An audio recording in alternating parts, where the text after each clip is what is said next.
4:30 वाजता नवी मुंबई महानगरपालिका वाशी येथील स्विमिंग पूल जे नव्याने फार घाईगडबडीने बांधण्यात आला आणि चालू करण्यात आला, परंतु दुर्दैव असं आहे की आज नवी मुंबई महानगरपालिकेचे जे कर्मचारी होते, त्या ठिकाणी लाईफगार्ड होते, त्यांच्या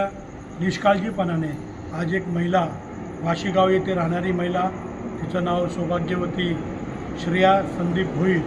तिचा आज त्या ठिकाणी त्या तलावामध्ये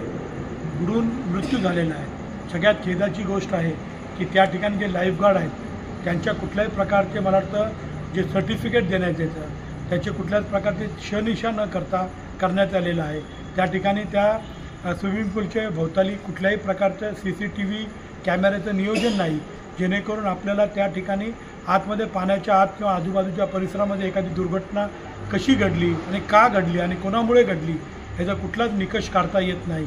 परंतु या संपूर्ण गोष्टीमध्ये एक गोष्ट लक्षात येते की त्या निष्पाप महिलेचा मृत्यू यांच्या निष्काळजीपणे महानगरपालिकेच्या लोकांमुळे झालेला आहे। तर त्या संबंधित अधिकाऱ्यांवरती किंवा जे संबंधित त्या ठिकाणी व्यवस्थापन असेल त्यांच्यावरती मनुष्यवधाचा गुन्हा दाखल झाला पाहिजे, जेणेकरून येणाऱ्या भविष्यात अशा प्रकारचा खेळ खंडोबा लोकांच्या जीवाशी महानगरपालिकेचे अधिकारी आणि व्यवस्थापक किंवा लाईफगार्ड यांच्या माध्यमातून होणार नाही, याच्यावरती आळा बसला पाहिजे आणि त्वरित याच्यावरती कारवाई झाली पाहिजे अशी जनतेच्या वतीने मी विनंती करतो।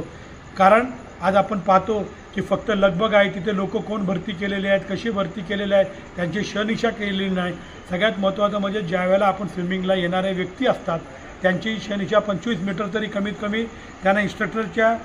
अधीन राहून त्यांनी त्याचं ट्रायल द्यावं आणि जर तसं येत असेल तर मग त्याला पुढची स्टेप द्यावी आणि अन्यथा त्यांना ट्रायल बेसवरती एखाद्या लाईफगार्डच्या निदर्शनाखाली त्यांनी स्विमिंग करावं। कारण ह्या सगळ्या गोष्टी घडत असताना त्या ठिकाणी निष्काळजी झालेली आहे हे 100% सिद्ध होतं आणि संबंधित अधिकाऱ्यांवरती त्वरित महानगरपालिका असो किंवा मला पोलीस